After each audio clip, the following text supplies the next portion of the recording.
What is up, Outlap F1 Nation? This is season 6, episode 26 of the Outlap F1 podcast. It's our 2024 Hungarian GP race review show.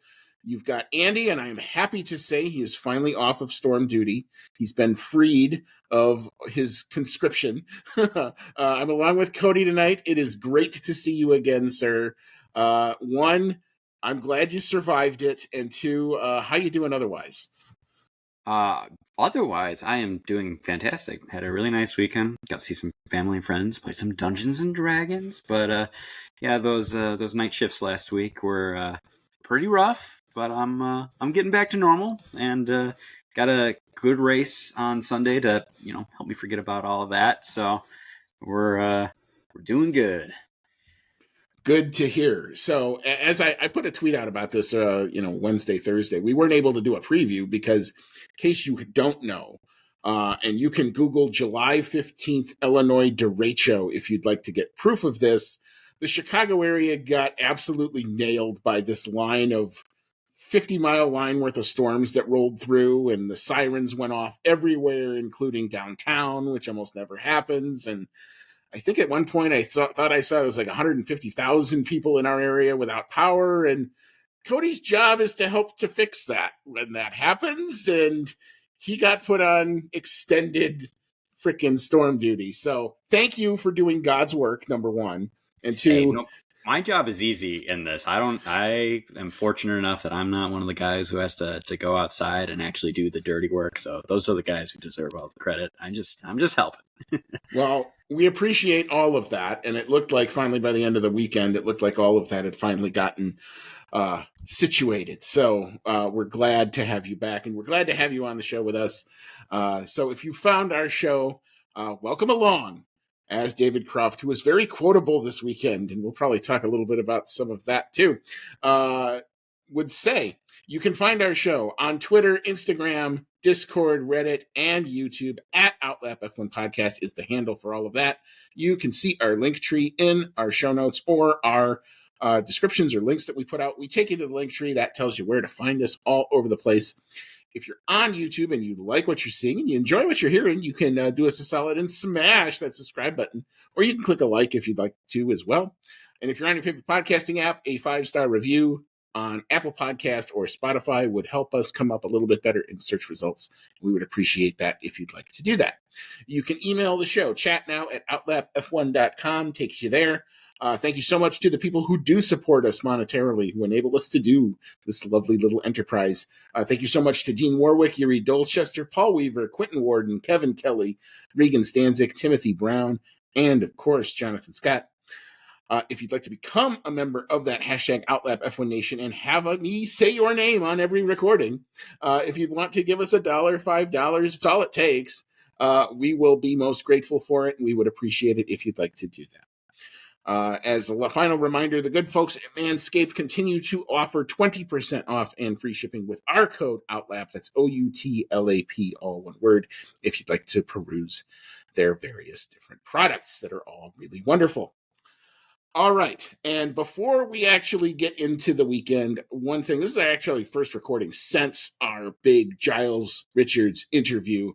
Wanted to take a minute and thank Giles one more time. Thought it was an amazing discussion. He was easy to talk to, personable, attentive, reactive to our questions. He answered all of them more than thoroughly. You really couldn't have asked for a better guest. So I wanted to say thank you very much to him, his publicist, Steph, who helped to put all this together despite all of the scheduling ins and outs and ups and downs and where's he going to be and where we're going to be. And, oh, yeah, there's 2,500 miles between us, but he couldn't have been a nicer guest, and we hope to have him on again. I definitely want to take him up on that offer, but Cody, any final reaction to it was a lot of work to put that together, but I thought it came out really good at the end. It was fantastic. If you haven't listened to it, please go listen to it. Tell your friends to go listen to it. We're very proud of it. As Andy said, Giles was very personable, did a great job discussing the book, answering our questions. You can tell he is very, very passionate about Formula One and what he does. And we're very grateful that he gave us his time. And definitely go check out his book as well. Go give the podcast a listen, and he really gives some excellent insight into the background and work of a lot of different people in a Formula One team. So yes, please go give it a listen, and we'd love to discuss Formula One with Giles again. Yeah. I'm going to try to get some short form content out as well over Instagram or little snippets of that interview if you don't want to consume the whole thing. But if you have time, it's like perfectly timed. It's about an hour. So for my commute going into the office, it like lands perfectly in and out, and, easy peasy. There you go. But it was an amazing experience, and we're really happy and proud of the work that we did there. All right, so now let's dive into the the Hungarian Grand Prix weekend. We will start with our headline of the day. Cody, I'll let you go first here, and then I'll chime in. But what you got? All right, my headline is, congratulations, McLaren. You managed to make everyone angry about your 1-2 finish. And I don't think I've ever really come out of something like this where I was at the same time really happy for the team results and also felt so empty about it, because it was messy, it was gross. I think Oscar felt really weird about it. I think Lando definitely felt very angry about it.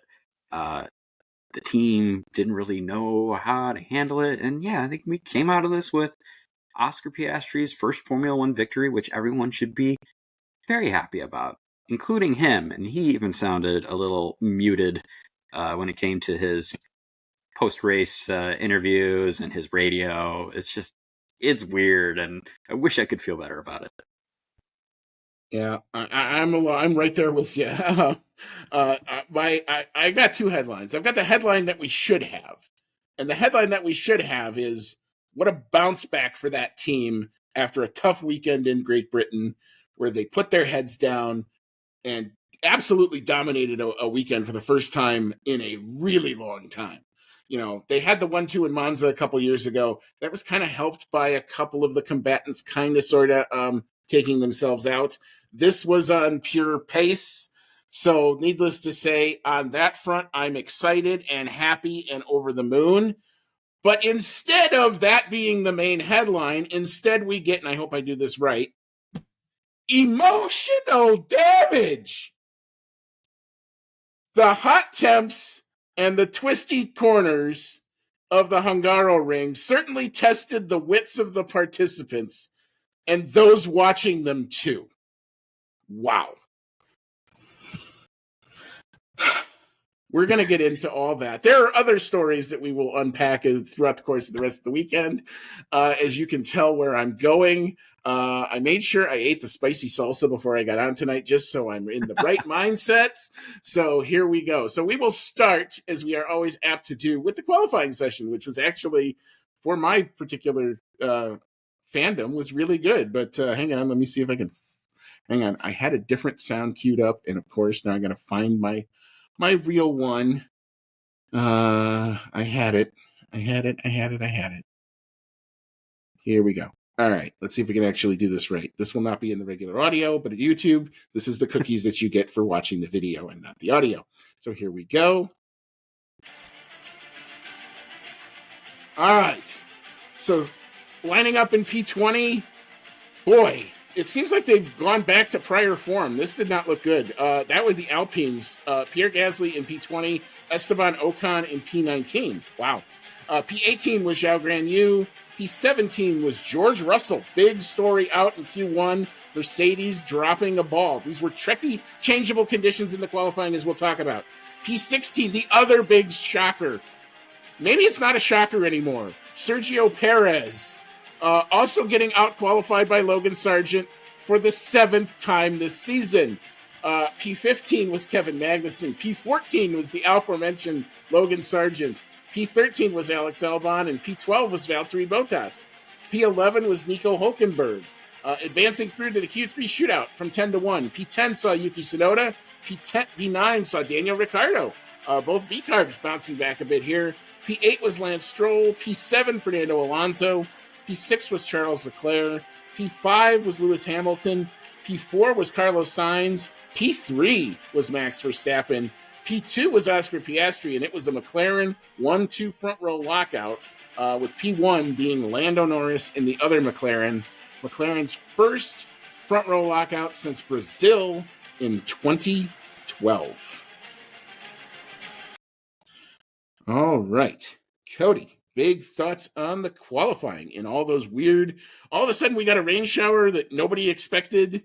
We didn't do a weather preview. I didn't have weather in the forecast at all for that. It was supposed to be completely sunny with like 12% rain. And then blam, big shower right before, kind of messed everybody up, but not enough to put on intermediates. So what was your thought? Oh, let's see here. Starting with Red Bull, I don't really think there's much else to say about Sergio Perez. We feel like a broken record here, and crashed in qualifying again. Managed to put in a lap good enough by then for 16th, but I mean, man, it's not good. I am thinking fairly strongly at this point that he's going to get swapped with somebody after the summer break, no matter how much he denies it. Also pretty surprising, Max Verstappen not on the front row, despite getting significant upgrades to his Red Bull and only his Red Bull. A lot of body changes. It looked, in my opinion, a lot more like last year's car with the bodywork changes. And I guess they had new floor work done for this weekend. And going into qualifying, I thought that the Red Bull would be pretty dominant considering the upgrade, but it was not the case. Max Verstappen was almost a half second off of Oscar Piastri in second, and more than that behind Lando. So the McLarens definitely looked like a dominant force all weekend here. And here's one where I will actually give the MCL boys some credit for making an audible, especially in Q3, because Lando only had one set of soft tires. He had to use his second, what normally would have been his Q3 second set, to get out of Q1 because the track was drying and then another rain shower would hit.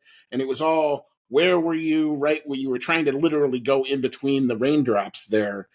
And everybody, the track suddenly gripped up really bad after the Perez crash. It dried out because the rain had stopped, and that allowed the track to dry out.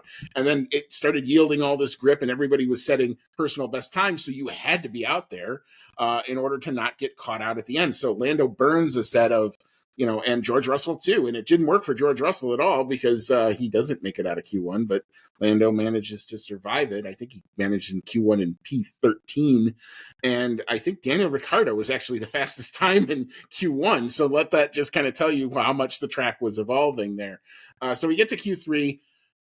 Rain is supposed to come in about maybe 4 minutes time. I never heard the radio transmission, but I saw it on the McLaren scroll that they do on their website where they can kind of give you the cons. And they said, rain in 4 minutes. And Lando goes, well, let's go. And they swapped. They were going to send him out on the used tires to do the first run. Then all of a sudden he's out there on the new set. And he had one lap to get it done. This time he gets it done. 1:15.227, holds off Oscar Piastri by not much. I mean, we're talking 200ths. Which is not a lot of time. I've seen the comparisons, the overlays of their lap time. It is incredibly close. And Max couldn't, in spite of the fact he had 2 runs at it, couldn't quite get it done. And we saw really, I think, the first time this season, Max get really, really not happy. This was no longer happy Max. So there was this oddity because as the second runs are ending, the track is now drying out again. And I think it's Yuki Tsunoda has the big crash. So Tsunoda goes off, has a big crash. There's like 2 minutes, 15 seconds on the clock. Technically, the session can't end at that point. So even though everybody had gone through their second sets of new tires, those who had 2 sets, there was still potentially a chance to go out and try to set another lap. Many guys went out at least again to cover somebody off to see what would happen. Max did not. He got out of the car, he went to the FIA weighbridge, weighed himself, took his helmet, and kind of said, well, that's kind of it. And that seemed to be a little harbinger of things to come. So I thought that was kind of interesting. Now, in practical terms, I don't think anybody went faster. In fact, the only guy who went faster in all that was Daniel Ricciardo, who actually moves up to P9 because of that. So Maybe this is much ado about nothing, but I thought that was interesting. Why not at least go and try or get grip or something? But Cody, any thoughts on that?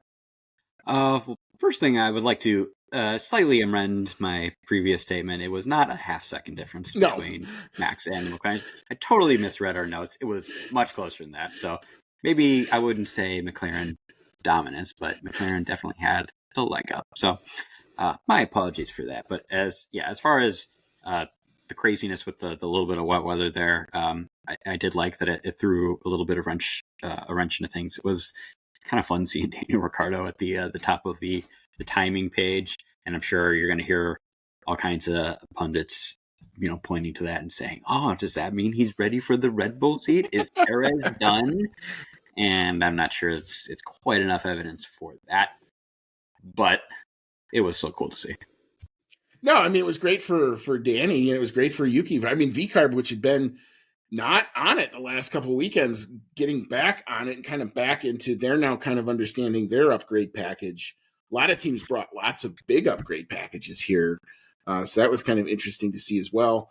One team that we kind of got to talk about that normally is the king of execution and who kind of really dropped the ball. What the hell happened with Mercedes? I mean, they didn't fuel George Russell enough to finish the lap, even though the track was gripping up.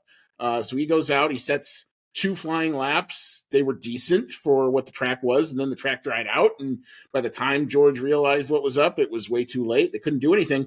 And Lewis Hamilton gets into Q3 and finishes P5, but just barely. I think it was like 1/100th of a second in Q2. So even though these teams are even the ones that execute really, really well, it's such on the margins. It's so tight. The pressure seems to be on just about everybody up and down the grid. Yeah, I'm very excited that everything has closed up so much that we're getting such a close fight even in qualifying between all of those top 5 teams. Spa is going to be amazing. The Spa qualifying is going to be appointment television for sure. All right, so we will leave the qualifying there. We will now flip over and we'll get into the Sunday race, and we shall start with the back markers and build into the podium, which is where I think we're going to spend a lot of time just because that's kind of where the stories were. But getting through the back markers, boy, can this guy catch a break. My God, this is like the 3rd race in a row. They keep changing engine components and keep putting Pierre Gasly at the back, and it's not helping. I don't get it. He DNFs again. Not classified. Pierre Gasly retired. At least he saw the start this time, so that was something. But on lap 33, he goes no farther. He gets the dreaded DNF. P19, Zhao Guanyu in the Kick Sauber. P18, Esteban Ocon, just rounding out just an overall painful weekend for the Alpine team. P17 was Logan Sargent. P16, Valtteri Bottas. P15, Kevin Magnussen. P14, Alex Albon. And P13 was Nico Hulkenberg. Haas seemed to regress a little bit this weekend, too. Not showing as good a form as they had some other places. I'm wondering if this is more track specific, weather specific, or something like that for them. But Cody, any big thoughts here in the back markers? Not a whole lot of mobility between the back markers here. A lot of these guys finished fairly close to where they started the race. In fact, mobility for on-track passes was pretty slim throughout the whole weekend, up and down the grid. It seemed like really the best place for on-track passes was at the end of that front straight, and beyond that, it was really hard to make a pass. As we're going to get into it a little bit here, we saw some guys, cough, Max Verstappen, being really aggressive throughout the entire lap, and just it couldn't make it happen. But yeah, we definitely saw a pretty poor weekend from Alpine. Some of it, or a lot of it, probably outside of the driver's controls there. But yeah, really rough one for Pierre Gasly. Logan Sargent, not able to finish in front of Perez in the race, unfortunately.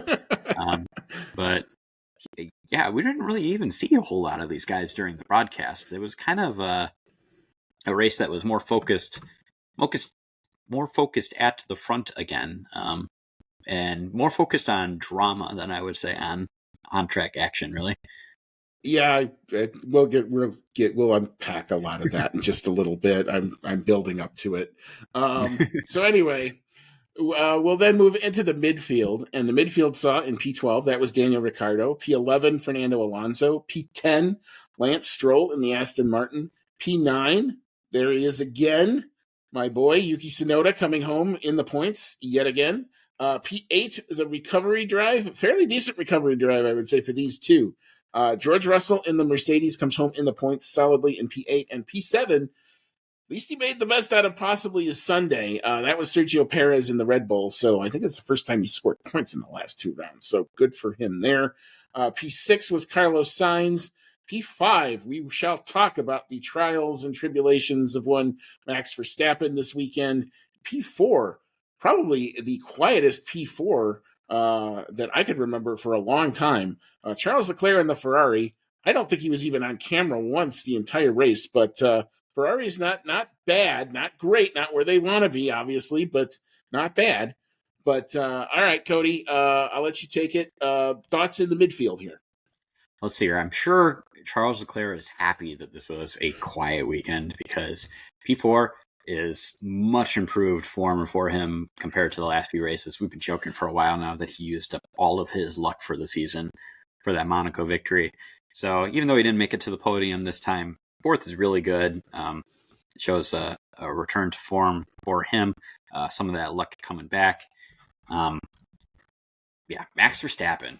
This one's going to be probably the big one from the midfield to talk about here. And, kind of surprising that Max is in the midfield to begin with, despite the car upgrades. He was, I guess you could argue, having the strategy screwed a little bit. At least that's how he argued it, was that he was getting his strategy screwed up by the team. We saw throughout this race that the undercut was pretty powerful. And Max was, for one thing, with the strategy, not happy that he seemed to continue to be undercut by other drivers. I believe in the first round of pit stops, I'm trying to remember this all. I believe on the first round of pit stops, he got undercut. And then he got undercut by... It was Lewis and Leclerc. Yeah, he got undercut and by then Lewis. On the second one, I know for sure it was Lewis. Yeah. So he's getting repeatedly undercut here, which means that he's got to do the on-track work of reclaiming those positions with, slightly fresher tires. And as I discussed for the back markers, it really wasn't easy to make the on-track passes here. And despite the upgrades, that Red Bull hasn't really made any gains in dominance. So even getting past, right now the Ferraris and the Mercedes is a real tough ask. And he was getting progressively more and more aggravated throughout the race, starting with the strategy and then with having the car not behave the way he wanted to. There was a lot of complaints about not being able to turn the car, too much understeer, despite having the brake bias as far back on the car as he could do it. Being too aggressive on the tires after a pit stop, which his race engineer GP was commenting on, which gave us a great little bit of radio commentary from Max, which pretty much resulted in a "don't give me that shit." In fact, there was a whole bunch of radio gems from Max this weekend. A lot of it couldn't be broadcast, apparently, because there was a lot of sailor words in there. Woo! And my favorite of which came near the end of the race when he was trying to make a move on Lewis Hamilton, which, of course, that's going to bring back flashbacks for everybody. Max making a move on Lewis, and it actually looked familiar, too. He was getting frustrated on making that move past Lewis to get the last podium position. He made what was, in my opinion, a very, very overly aggressive move up the inside going into the first turn on Lewis. Locked up the car, was getting past Lewis. Lewis has to turn the car at some point in order to make the turn. And from what I could see in the replays, he waited. He eventually had to make the turn. He clips Max's back wheel, and we get some serious air out of Max's car. He was very fortunate that his car wasn't toast on the spot. He managed to still bring it home and finish the race in fifth, which after that incident, I would say was a win for him. But yeah, he was just way in the wrong on that one. I mean, we've seen it before. I'm a Max fan. I wore the hat. Couldn't bring myself to wear the hat this one, even if McLaren didn't get the 1-2. He tries to make the argument that Lewis moved under braking, and even his race engineer GP was like, "I'm not going to argue about this with the other teams, man. You're being childish." And I loved that he even said that on the radio. Like, basically the equivalent of knock that crap off is pretty much what I got over it. But I mean, the move, and compare this to Austria with Lando, where it was the slightest touching and both of them get punctures. And here, Max's front wing digs into the ground, the rear wing goes flying up, the car comes crashing down, and he's fine. He literally turns around in turn one and goes on his way, and he's at race pace.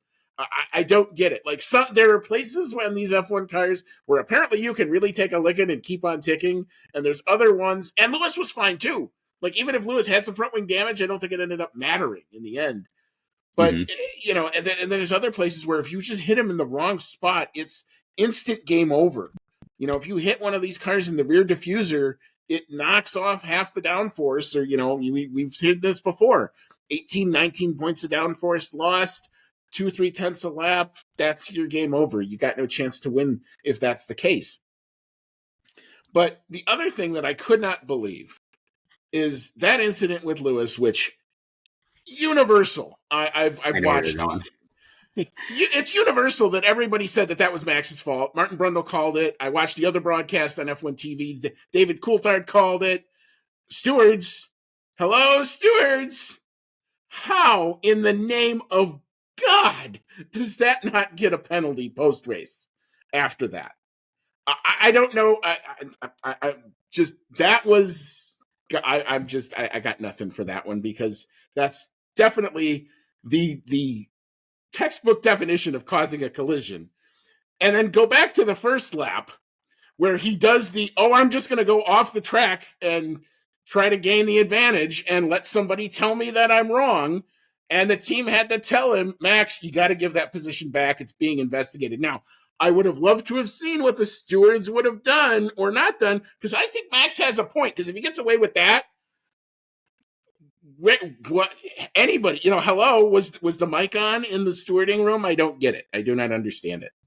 Yeah, I totally agree with you that Max deserved a penalty for that, and was also pretty flabbergasted that he didn't get it, because I was discussing the race results with some friends, and I literally got to talking about what he did, and that I thought he was going to probably get a post-race penalty in the form of a grid penalty for the next race or something. And I'm literally discussing with him. I pull it up on my phone, and I'm like, and he got nothing. I don't get it either. I really felt that one was pretty clear as day, that was reckless and 100% his fault. And yeah, the fact that he didn't get assessed any penalty for that is just, he's going to keep doing it. It's going to be like the Breaking Bad meme. He can't keep getting away with this. Right. Yeah. I mean, exactly. I mean, I go back to what Andrea Stella said after Austria. If you don't discipline it here, he's going to do it again.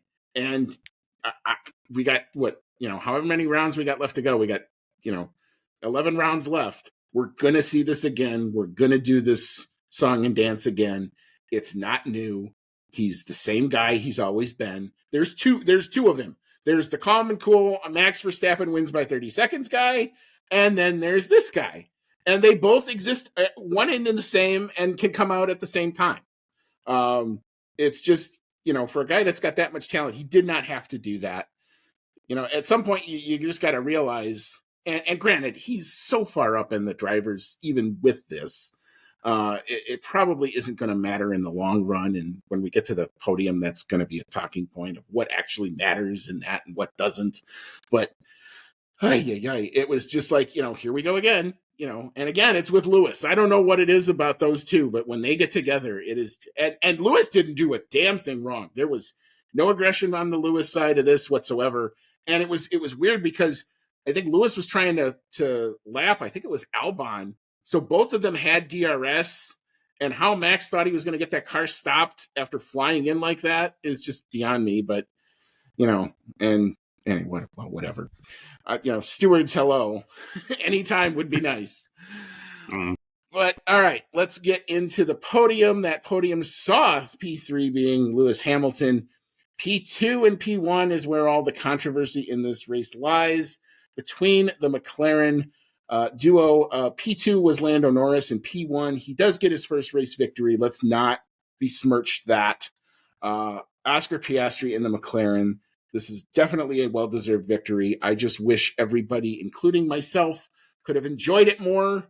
Cody, I'll let you tee it up, and then I'll come in with thoughts. But what did you think of first the start? Let's talk about the start. I think that's kind of we have to kind of get into the start. I'll kind of tell you where I'm thinking.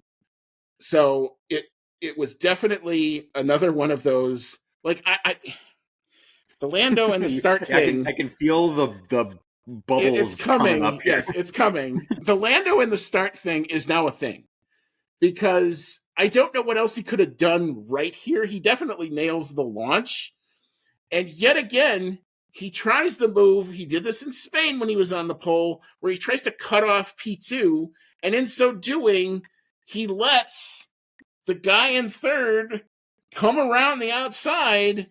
And if he just holds the damn line, I don't think we're talking about anything that we're talking about. Instead, he was so trying to cut off Oscar that him and Max got together, and there's this shot. The onboard is fascinating, where you see Oscar on the right and Max on the left, and Lando literally has nowhere to go. It's actually amazing the three of them did not crash out in the first 500 meters of this race. So tremendous car control by believe it or not, by all three of them. Oscar, Lando, and Max, even though Max was careening off the track. Fine. But still, the fact that didn't end in complete tears for everybody involved is kind of amazing. Yeah. So Lando's now down to P3. They get on the radio. They get on the horn immediately to tell Max to give the position back. He eventually does. Now he's pissed. Now Lando's in P2. And we get through the first kind of half of the race. Oscar's got a nice 4-second lead. Lando's in P2. Max was in DRS range of Lando early for a little bit, but then Lando manages to wiggle his way out of that with some nice pace that they ended up using, and they get through it. And, the next thing you know, they're like 6 seconds ahead of Max. We get through the first pits. Oh, go ahead. I was just going to say, it looked like it was going to be a pretty boring race there, and I'm sure Oscar would have loved for it to have been a completely boring race to get to his first victory.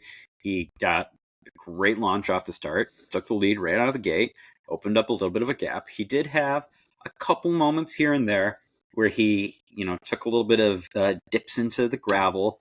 That's true. Where that gap to Norris closed up a little bit, and in my opinion, that actually may have indirectly led to some of the controversy that happened, because I think had Piastri kept the gap to Norris that he had up until those minor mistakes, which closed the gap to about like a second and a half at one point. I think right around the first pit stops, it was, get close to 2 seconds again. But I think had that not happened, the gap would have been big enough that none of the stuff that transpired, maybe it wouldn't have happened. But either way, still had the lead, still was doing a great job. And then, like you say, we get to first round of pit stops, and they pit Norris first. And as we discussed earlier, the undercut here was very strong. Pit Norris first, and the first round of pit stops didn't end up being a big deal. I believe it was the second round of pit stops. It was the second one. It really became an issue. Yeah, so we get through the first pit stop cycle, and everybody effectively kind of holds position is where they are. You've got Oscar in P1 with a comfortable, as you said, like 4.5 second lead. We get to right around the end of that second stint where the hard tire, now everyone was on hard tires at this point. This is where they start to drop off, and everyone's reporting, higher deg on the harder tires. So anybody who thought of a one stop, that's out the window at this point. It's definitely a 2-stop race. So we get to the point where now Oscar goes off in turn 11. And that, as you correctly said, takes the nice 4.5 second gap and kind of shrinks it down to about 1.5 seconds. And at one point, it gets down to 1.2. On Lando's radio, they come over and say, look, you can race him, but please note, we got to get the tire to, I think it's mid 40, lap 45 ish. In the meantime, Lewis, who had stopped first in the first cycle, now stops again. And it's important to note where he was relative to, actually, Max was behind Lewis at this point. So it's important to know where Lando was relative to Lewis. It was 8 seconds. That was the gap when Lewis pits. Now, you're right. The undercut is very powerful, but the undercut is also fleeting. You can run 2 or 3 awesome laps. You come out of the pits on those fresh new tires, but that end of your stint, you're gonna be wishing you hadn't done that. And Lewis came out and ran 2 blistering, first couple laps, and I don't know. Here's where it gets weird, because they, instead of the normal procedure would be, if you're the lead car, in this case you're Oscar, you should have the preferred strategy. That's rule 101. That's pit strategy 101. No one would deny that. What McLaren again chose to do here was they were going to say, well, we're kind of worried about Lewis hard charging. We want to make sure we have the 1-2. Why don't we just cover Lewis off, make sure that that's done? We'll put Lando out there.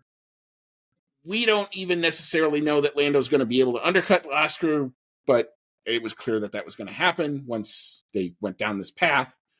They pit Lando. He comes out. He's on fresh tires. He puts in a blistering first lap on those new tires, as any race car driver anywhere would have done. And then they pit Oscar, and both stops were fine. There was no, preference on the stops. They both went under the same set of tires. They had Oscar go around for another lap, too, before hitting him. Right. Which was just even more putting Lando into the lead at that point. Yeah, I mean, but they kept telling Oscar, don't worry about Lando. We're going to fix it after the pit stop.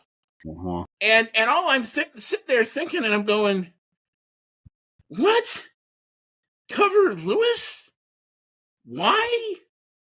You guys are clearly faster.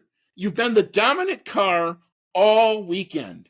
The Mercedes, as good as they've been the last 2 weekends out, they didn't have that type of pace here.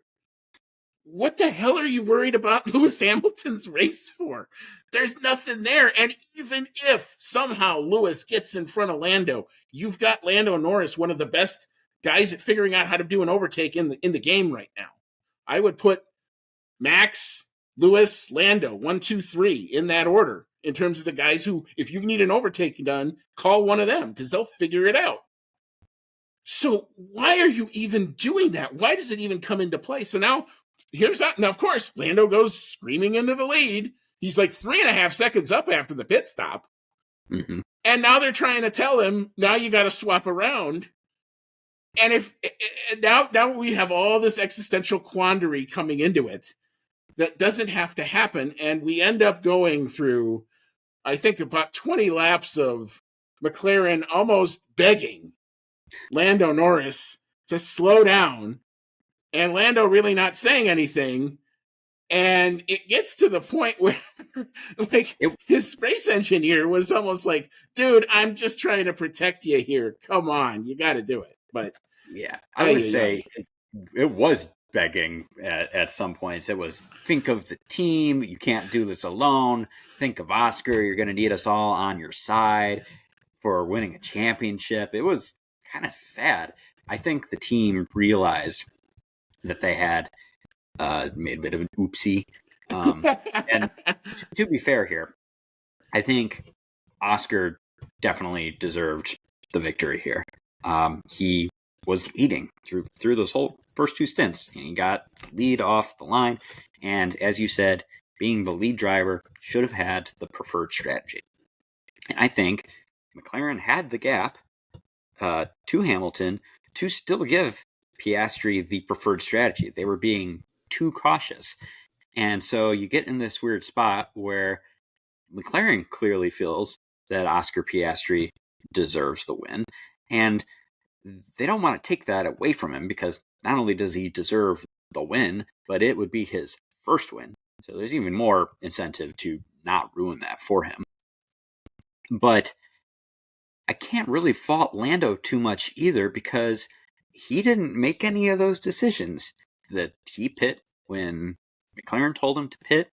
He ended up putting in some really good laps, got out in front of Piastri, got in that good clean air, and maybe he was just having a little bit of better luck, with the lighter fuel and that last stint, but he was starting to open up the gap to Piastri.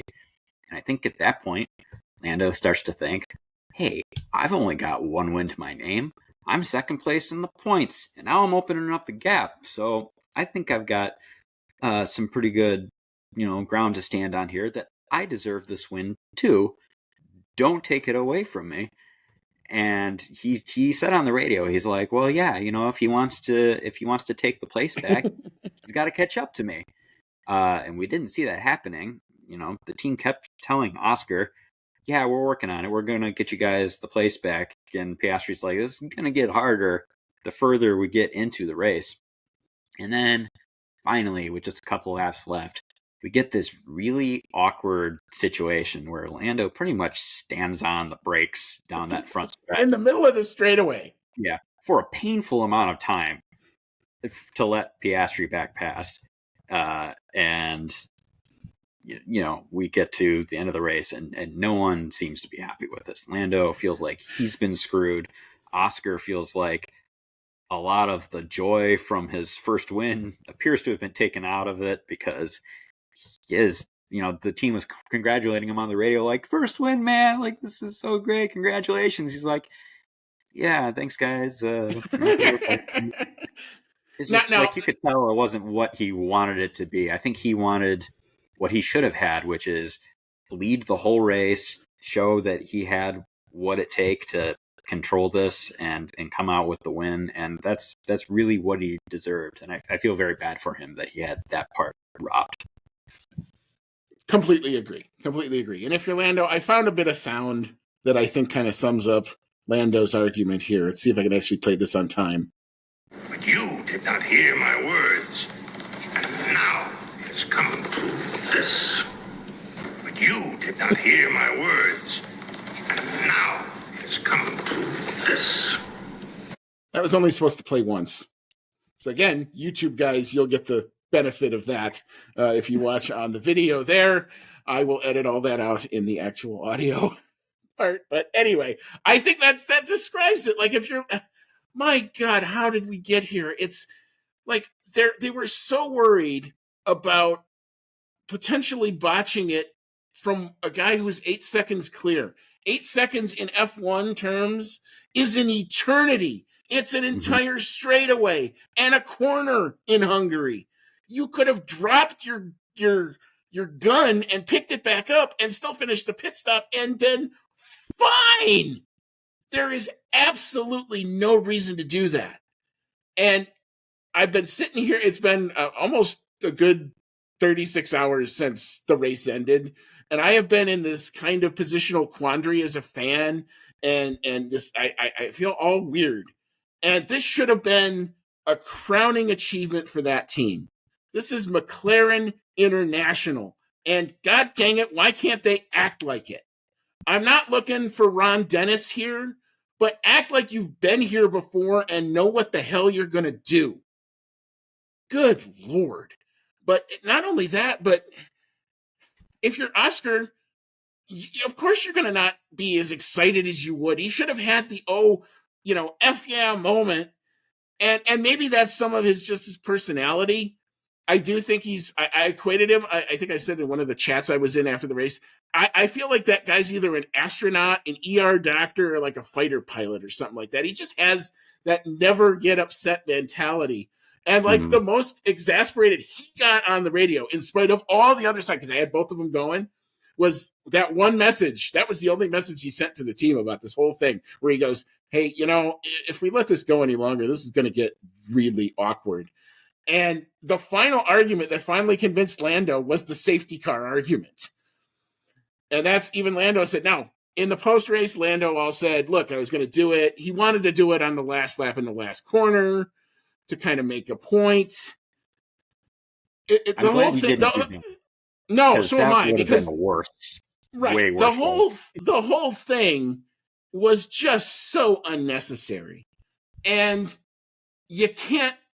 Like, it comes down to me. Here's where it comes down to me. I think that McLaren pit wall saw ghosts of what happened in the last race. They got spooked that Lewis was going to do one of those last stint magic tire things like he did in Great Britain and somehow managed to eke out tire life that nobody else had, which is what he did in Great Britain, and he should be commended and praised for that drive. That was a great drive of his. But you can't be seeing ghosts when all of the data that you have this entire weekend tells you that's not going to happen. Absolutely. Like, I should be ecstatic right now. Why am I frustrated? Why was the emotion that I had at the end of this race relief more than anything else? Yeah, you know something has gone horribly wrong when Andy is venting and ranting about a McLaren 1-2. A 1-2! Their most dominant 1-2 in 12 years! Oh, my God. I knew I was going to get here. But anyway, that's my thought on it. Do you have anything else? I feel like I don't want to monopolize it, but you got any other thoughts on it? Well, Lewis finished on the podium. That was cool. 200th podium for Lewis, by the way. Yeah, which is let's not forget that incredible achievement for him. And I'm sure he probably felt a little awkward being up on the podium once he saw what happened with those guys. But yeah, just my last touches on the McLaren thing. I think part of it is probably that it's been a long time since McLaren has had the strongest car. I mean, we weren't even really sure that they had the strongest car until it started happening week after week over the past, now probably like 5-ish races. And now we're like confidently saying, okay, McLaren looks like they've got the strongest car now. But I can tell you, in the entire time that I have been following Formula One, not even like at the levels of fan that I am now, even up to a few years before I went to the first race with you, they've sucked pretty bad. And I think it's been so long, and there's been a lot of turnover in the team. I'm sure in that time that they're probably just not used to being in that position, and they don't want to risk it. Like you said, they've got this 1-2. They don't want to lose it. It's been a long time since they've been in a position where they could get this on pure pace and not some little bit of luck like they had in 2021. And yeah, they're being too cautious right now. They need to start acting like they can actually take the fight to Red Bull, put some faith in their drivers. They have one of the strongest driver lineups there is right now. They've got Oscar Piastri, who's well celebrated, young talent, Formula 3 champion, Formula 2 champion, his first year in Formula 2. You don't see that very often. And he's shown that he is really, really good in F1 through, this is only his second season in the sport. So Oscar's great. And Lando has shown pretty much since he's been in Formula 1 that he is a top talent, and that has only come to be even more apparent over the past couple seasons. And this one especially, he got his first win. He got so many podiums last year during, the domination of Max. Like, you got guys who can handle it. I think you need to let them handle it. Thank you. That I really couldn't have said that any better, because it's like, okay, even if they race each other, you can tell them make no damage. Mercedes in 2014 let Lewis and Nico go at each other. And they went at each other 3, 4, 5 times in Bahrain. And that was one of the most epic sequences of wheel-to-wheel racing that I have ever watched in my entire time watching this sport. And they raced each other clean. It was fair. It was a little offset on tires, but it was fine. And they both got through it. And life went on, and the world kept spinning, and they got the 44 points that they were going to get anyway. it's okay to let these guys they don't have to go at each other. It's not like, I don't think we were going to see wheel to wheel banging or anything like that, but there's no harm in allowing them to race. And it certainly makes everything look better. Like that the best guy at the end of the day, good, bad, or indifferent, actually won the thing. As opposed to, now everybody's got questions. Lando's frustrated. He got to calm him down. And the other side of it is, what the hell happens if Lando didn't honor the team order and to try to be, the boss man and try to establish a dominant thing and all that? And what does that do to the dynamic? And, back in our Giles Richards interview, we all talked about Lando being this team guy, and he was all about trying to do right by the team, and that's what he wanted to do. And you felt him, like I felt him, leaning into that abyss and taking a good hard look. And I know you're a big Lord of the Rings guy, but he had the ring in his hand, and he was not daunting to chuck it into Mount Doom right there, man. That is a perfect analogy to it. It was bright, and it was shiny, and it was calling his name. And at the last minute, now the other thing is, I thought of, you and I are both the oldest, and we've both had instances where our parents have told us to let the younger one win something. I'm sure it's happened. Oh yeah. And I know how I've done it, and I've done exactly what Lando did, where I'm like, well, yeah, I'm going to do it, but I ain't going to let anybody know I'm going to do it till I do it. Just so that you know who's still the bigger one around here. So that is all of that dynamic. But at the end of the day, it's all unnecessary. All of it. Flat out unnecessary. Mm-hmm. But it's a great one, too, for the team. We're going to look at the constructors' points. The constructors' fight is on. Closest that it's been at this point of the season in a long time. So there's that. Why am I not happier? I should be so much happier. Wow. I'm surprised. I even felt like a little bit of the rant going here. I mean, it's just all right. We'll cover. This is going to dominate the conversation, obviously, in the fan emails. We're going to talk about this some more when we get to awards. I think I'm done for now. So we're going to take a break. We're going to re-rack. I'm going to calm down. I'm going to get all zen again. And we're going to say where all those standings are in the drivers and the constructors. There are some changes there that we do need to talk about. We will then open it up to the fan email segment. I suspect this McLaren thing is going to be what dominates it. I've read them, and yes, it's going to.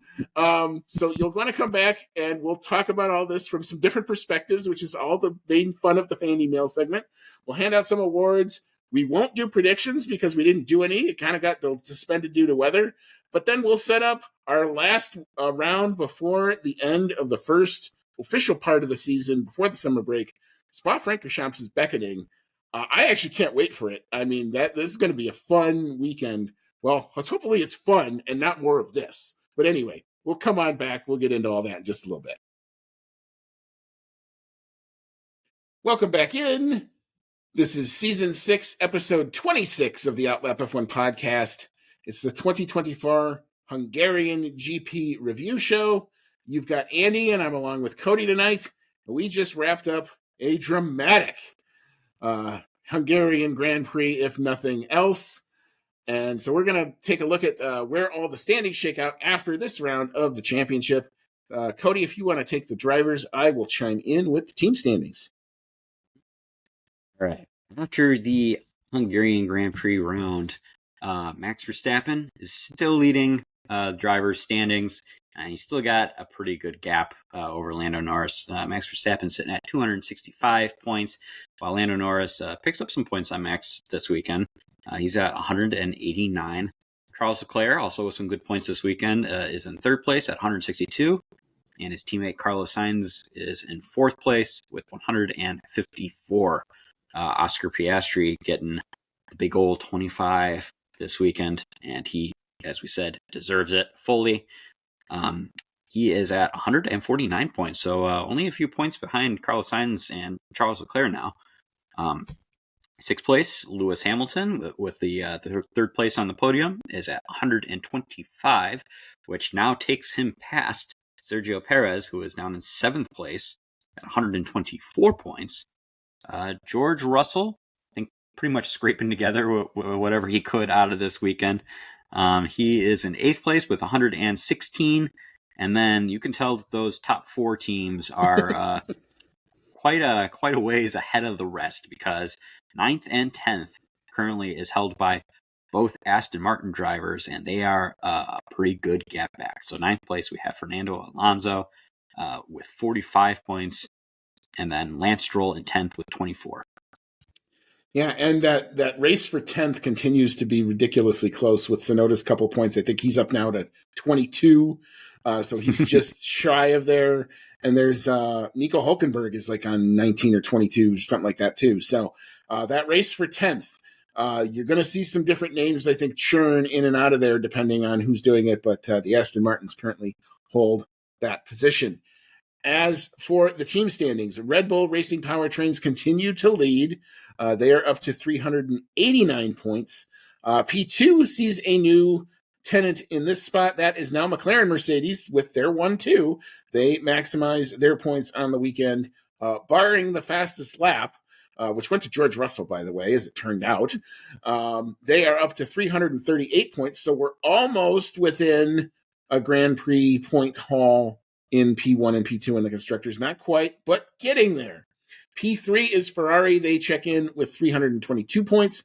P4 is Mercedes. They are up to 241 points. Here's now the chasm. P5 is Aston Martin. Only 69 points. Compare that to P4. Wow. P6 is the VCARB team. They check in with 33 points.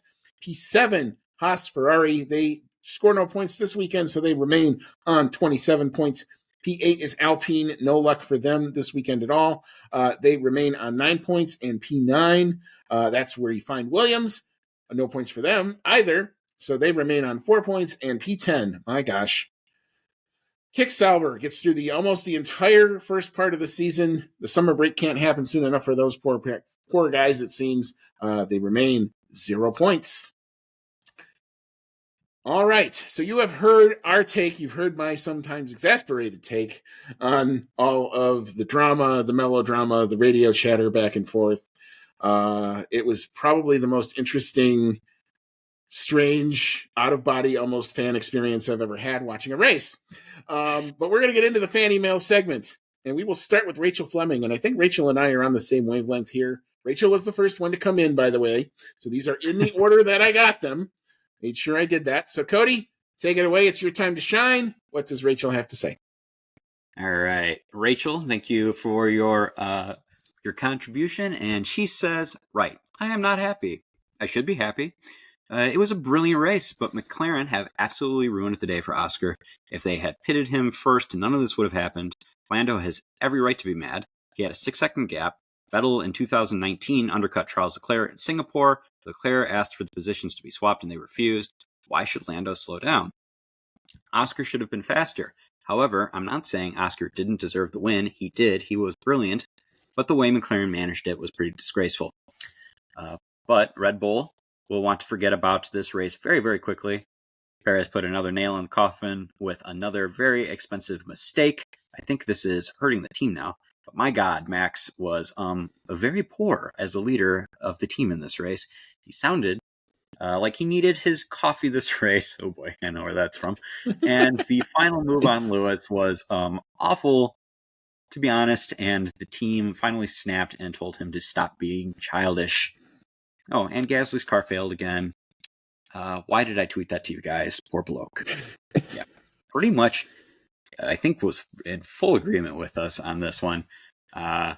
We already talked about the McLaren stuff at length. However, I do think it's very interesting that you brought up the 2019 race, which ironically that ended up being Sebastian Vettel's last win in Formula One. So for what it's worth, I'm happy that one turned out the way that it did.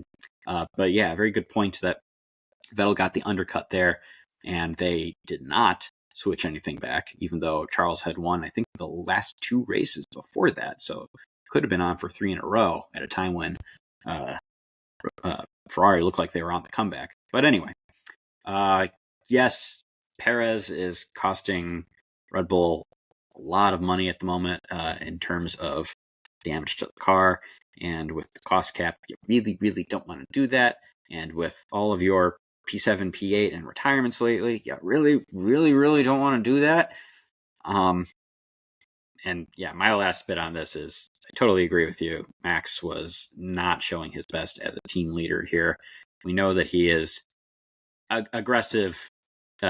Just that's just the way he is. I think his personality is just that he is very passionate and a very aggressive driver, and is not afraid to show it. He's very I guess you could say doesn't mince his words, very blunt sometimes.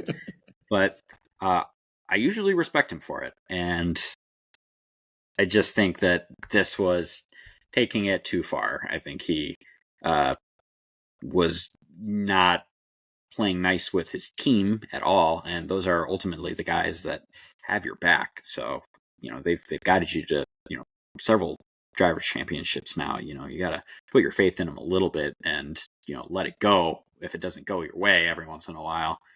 And the part that Rachel says, if anyone doesn't know, about sounding like he needed his coffee, there's been some talk in the media that perhaps Max was up too late playing iRacing, and that led him to be a bit of a grumpy guy come Sunday. I personally doubt that really had too much to do with it. But yeah, as it stands, he really needs to step up and maybe try to remember that we can all hear your radio messages, and they don't make you look good right now. So maybe try to rein it in just a little bit. Yeah, that's good advice. I don't think the being up late thing had anything really to do. I mean, legitimately, these guys could probably still get in a nap if they really needed it.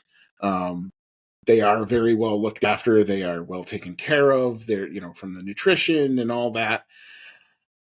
And Max has done this before, and it's never been an issue. And I don't think that this caused it. I think the car not being sublime and easy to drive, and the fact that Max now has people in his sphere that are turning into slowly but surely opponents adds pressure. And pressure, you are a different person when there is pressure applied. And we've seen the nice, cool, calm, collected, calculating, easy peasy, win the race as slow as possible, preserve the tire Max guy. That's simply part of him. lovely. Yes, exactly. That is part of him. There's also the other guy that you've seen in the early part of his career that's still a part of him, and he's still there. And it finally took 13 rounds plus 20-some rounds to really, really, truly bring that guy back out. And there you go. That's what you see. And he's got to figure out, now it's back on him. He's got to figure out what he's going to do mentally to prepare and to get better. If he wants to get better, he may choose not to. He may be perfectly happy with how he wants to go about doing things. And it's going to be, again, when the next time he's under pressure, how does he react? Do we have similar results to this? Does he, somehow fight through it and come up with the goods when he needs to? We're going to see. I mean, the nice thing is now at least that's a question. And Rachel, as to your McLaren point, I really couldn't have said it any better. Yeah, there was no reason to cover Lewis Hamilton there, box Oscar, and you're good. And you know what? And if the two guys have to go at it to actually settle the thing because one's quicker than the other, that's racing. That's what we're all here to do. Let it happen.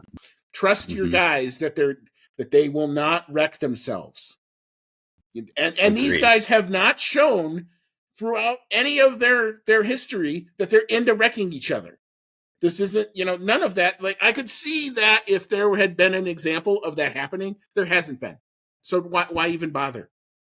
Trust. It's okay. You could be McLaren International again. I give you permission. It's all right. Definitely agreed. Thank you again, Rachel. Our next fan email comes from Dave Doherty. Thank you, Dave. And he says, "Hi, team. What were your thoughts on McLaren's strategy in today's race?" Oh, boy. Was it spot on? detecting calls just were good. Tire calls were correct. The compounds were right. perhaps just a hint of sarcasm going on here. Also, I think Max absolutely embarrassed himself today at lap 1. He wasn't racing McLaren, who had the pace. Well done on Lewis on holding him up and shutting up Max. I don't even think that was even so much of Lewis holding him up. I think it was Max undoing himself. We pretty much already got that one covered too. That was pretty clearly Max's fault, and that he somehow avoids punishment again. Much to our, I wouldn't even say we're really surprised at this point, but I digress. The McLaren team strategy was almost fine.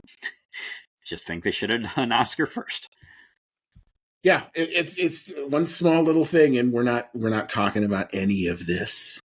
It was, like the reaction has been almost universal. It's just, it's so, to coin one of my favorite poker movies, when the guy at the end of Rounders goes, "It's so unsatisfying."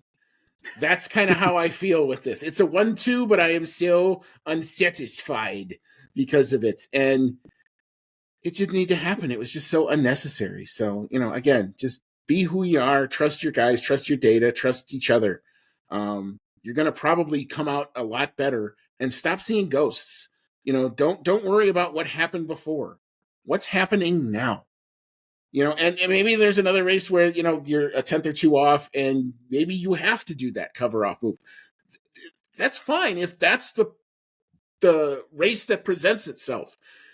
None of what that entire sequence presented itself that I thought that was the right move to go. And I'm like, as soon as I saw that, as soon as I hear it, and unlike in Great Britain, there was no debate about this. Lando got a call to box when he was in like the second to last corner. So there wasn't a discussion. It was not that. It was not, committee this, committee that. They made a decision. It clearly wasn't the right one based on the conditions, but at least they made a decision. So I guess there's progress where we can find it. Maybe. Yeah. All right. Thank you again, Dave. You were definitely correct on that. The McLaren bashing was going to be the primary point in these, because I was taking a quick scan through the next one that we got, and it's all there. Speaking of which, our next fan email comes from the Formula. Thank you, Mr. Formula. And they said, "Who knew that daytime soap operas are now on Sundays and aired live on ESPN and F1 TV?" Plenty of storylines here. This is a great way to put it. Number 1, McLaren better have a fire extinguisher handy. I think they have a fire to put out. Number 2, Max has regressed in terms of his judgment and attitude a bit lately, but I don't want him to change at all. It's always excitement. Number 3, even if Oscar won that race without the drama, I don't think he would have shown any more happiness or excitement than we saw. He's very subdued by default. It serves him well in pressure situations, but damn, man, act like you just got your first F1 win. I would have thought he got third by his reaction. And number 4, one good Checo drive doesn't save him. He's gone 2025 or earlier. Red Bull may have a legit fight on their hands. They can't be missing Q1 and finishing on the back half of the points with one of their drivers. A couple to unpack here. I would not even say that this was a good Checo drive, or I guess you could say maybe by his recent output that it was a better drive. I think I've said it several times now, I definitely think he's gone by next year, even with this contract extension. Apparently there are clauses in there that can remove him from that seat if he doesn't meet particular performance standards, and he does not seem to be getting any closer to those. So, I don't know if I'm 100% on that he's going to be out of that seat after the summer break. It definitely could change, though, if McLaren really, really makes a fight out of this. As far as the Max has regressed in terms of his judgment and attitude a bit lately, yeah, like Andy said, he's feeling the desperation now. It is not nearly the smooth sailing that he's had for the last 2 seasons. He is now under pressure, and we saw Max under pressure in 2021 and what that looks like, and it gets messy sometimes. But I also agree that I don't really want him to change at all, because Max has made it very clear in pretty much every interview that we've seen with him where they've asked him such questions that he does not care what other people think about him. He just wants to go out there and perform and race and win, and whatever people think of him, whatever.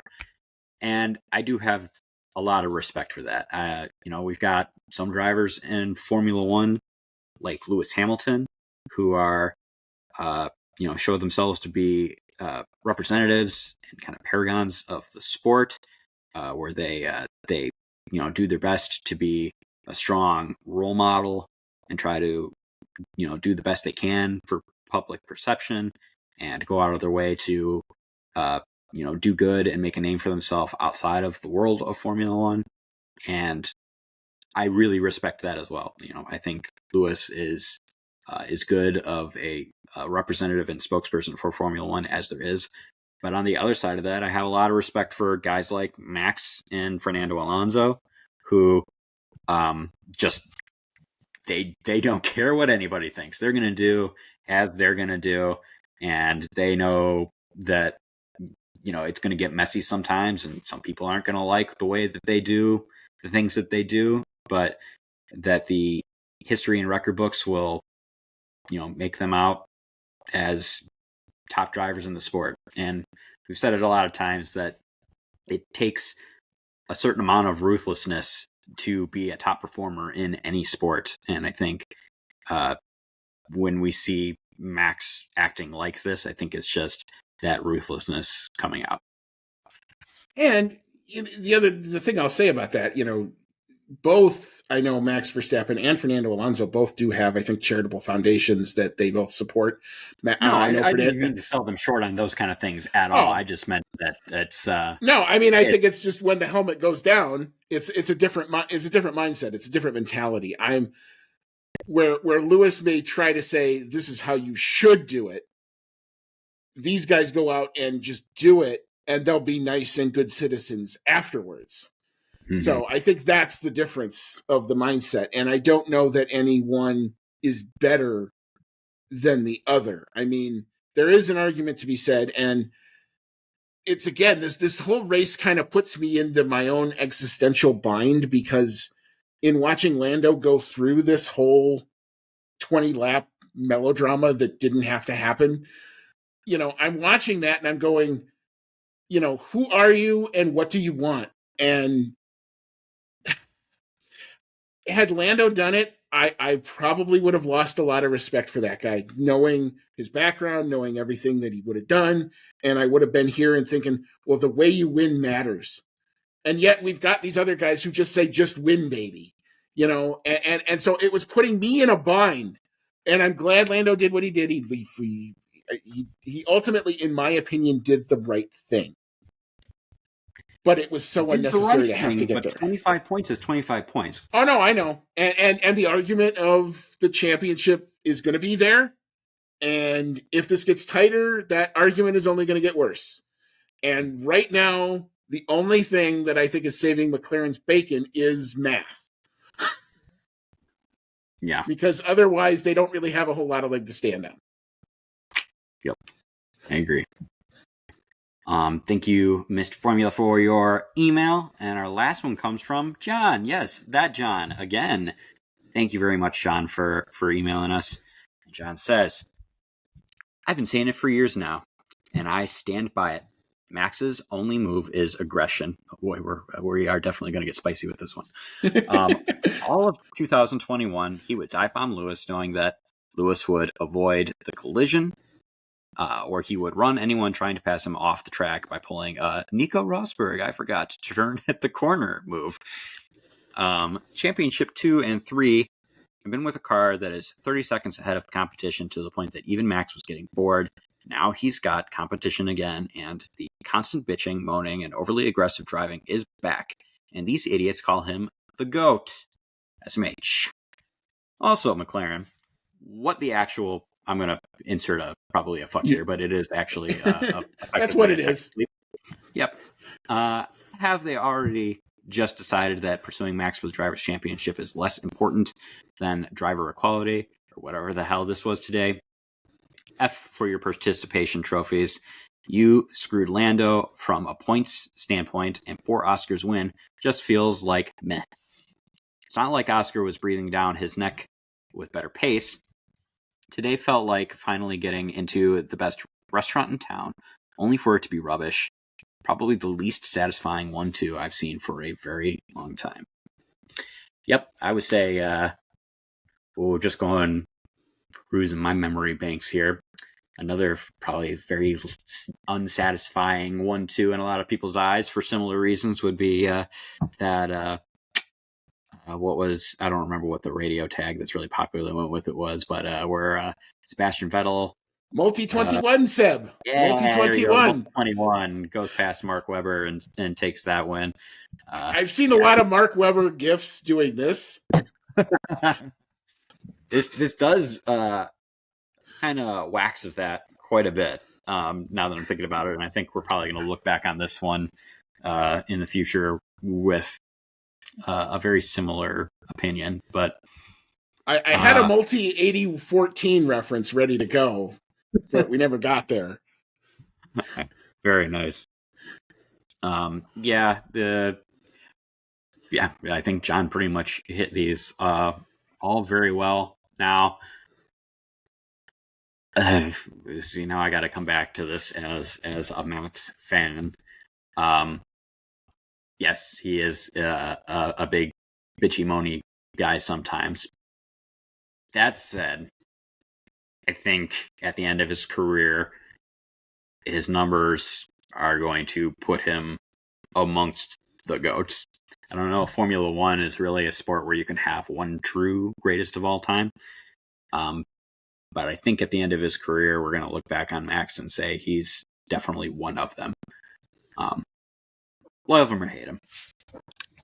No, I think I've always, my position on Max is love him, hate him, doesn't matter. You better damn well respect him.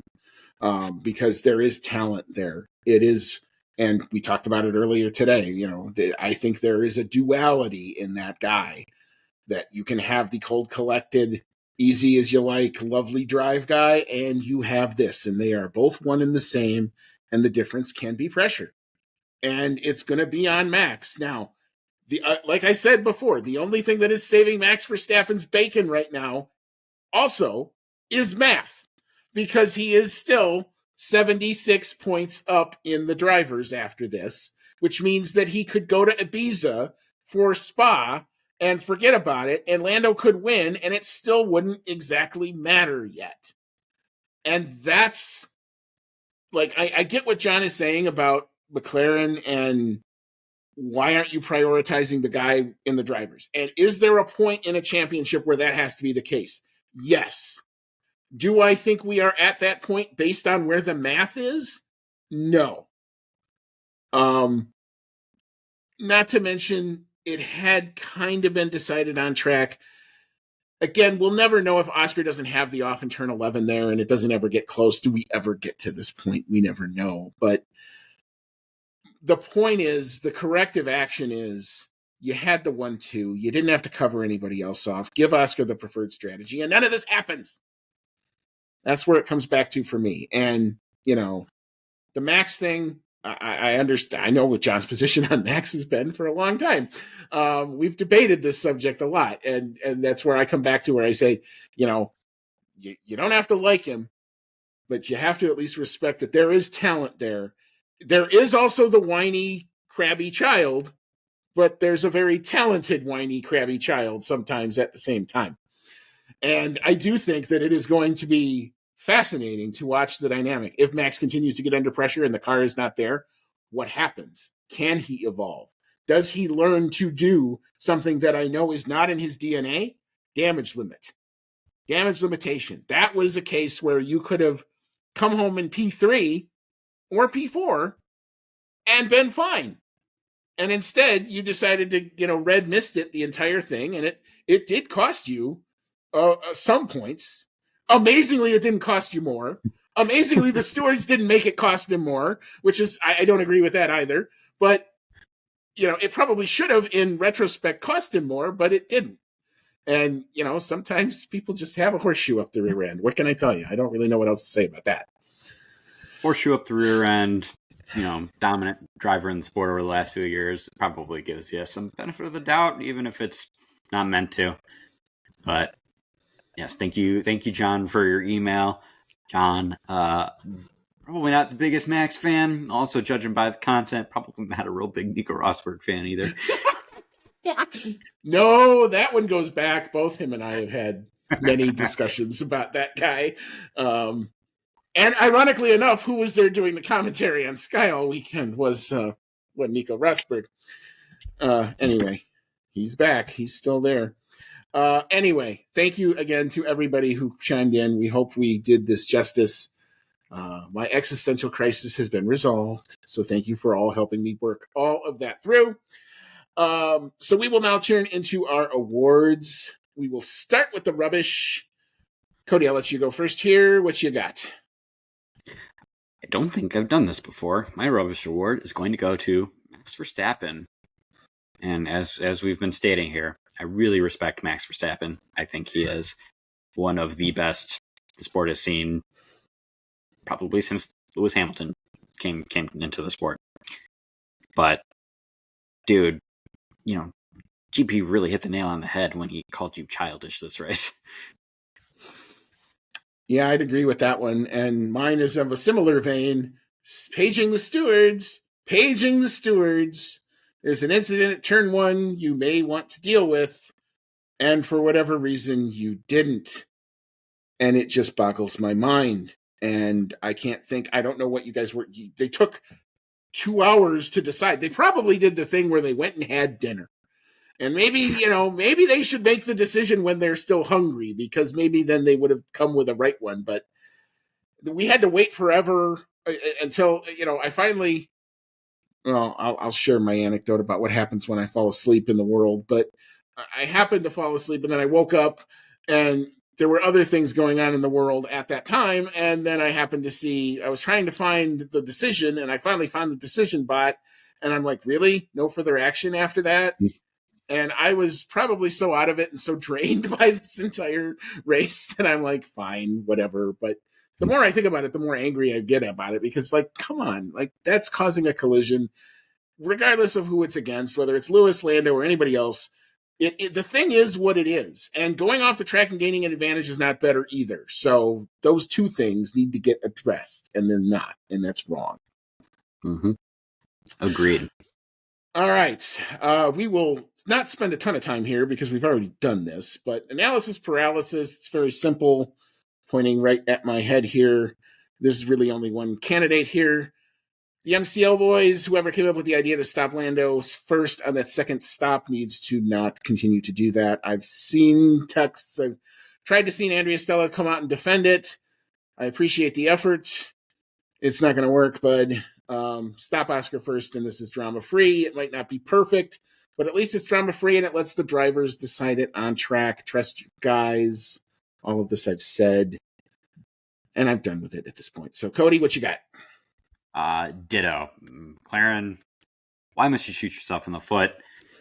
You had this in the bag. You could have made it really, really fun and really, really satisfying. And it just, like you said, you got to put your trust in your drivers.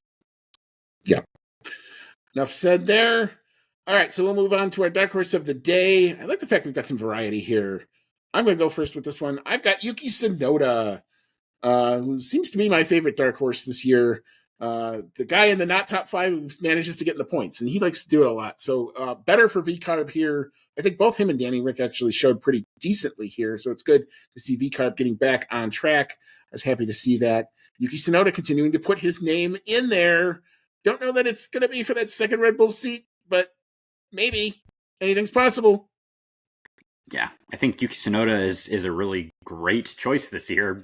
Just about any race for Dark Horse, because he is sneaking into those 9th and 10ths and getting points here and there. And the fact that he's done it so consistently over this year, I think really shows that he is maturing as a driver, and it really disappoints me that it doesn't seem like he's even going to get a shot at that Red Bull seat.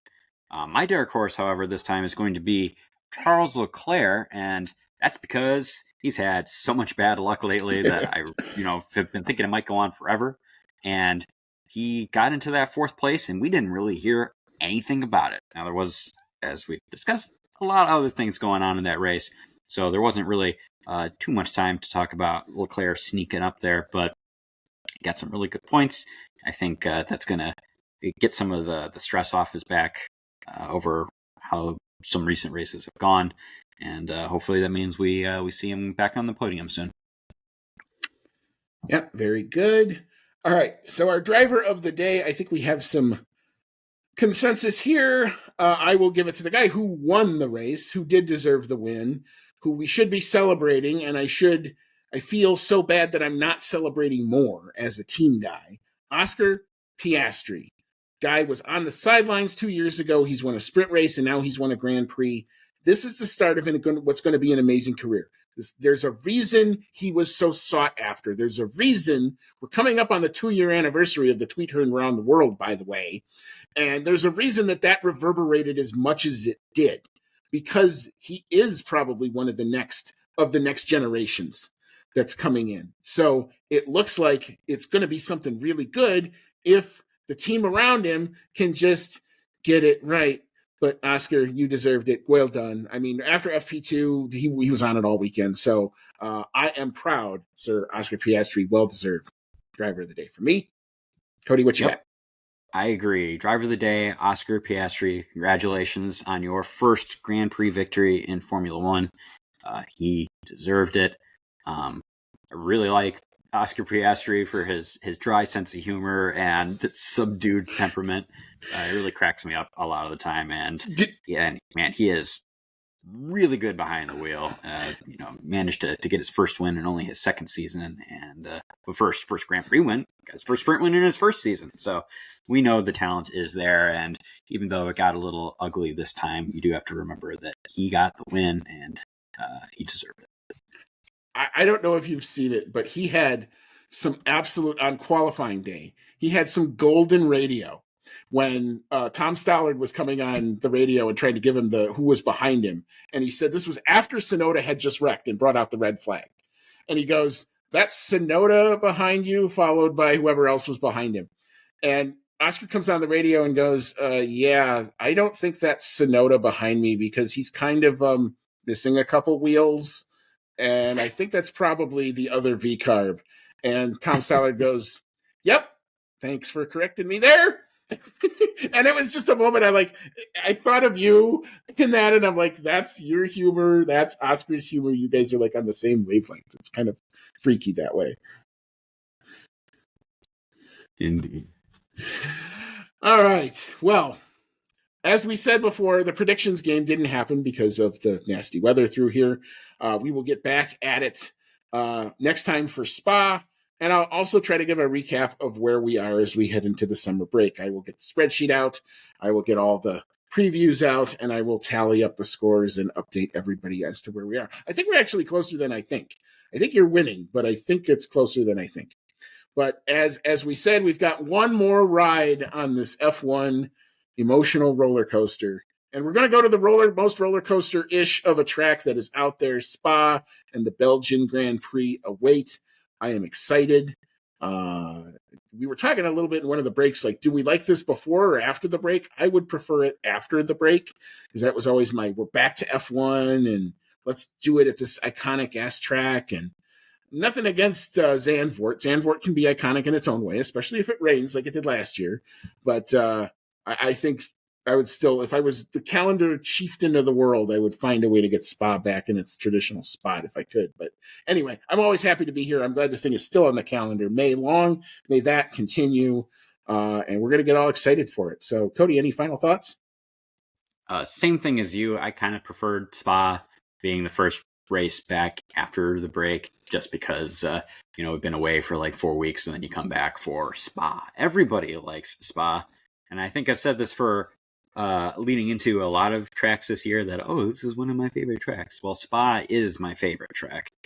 And all the racing simulator games that I've played, it's one of my favorite tracks to drive on out of anything, even tracks outside of Formula One.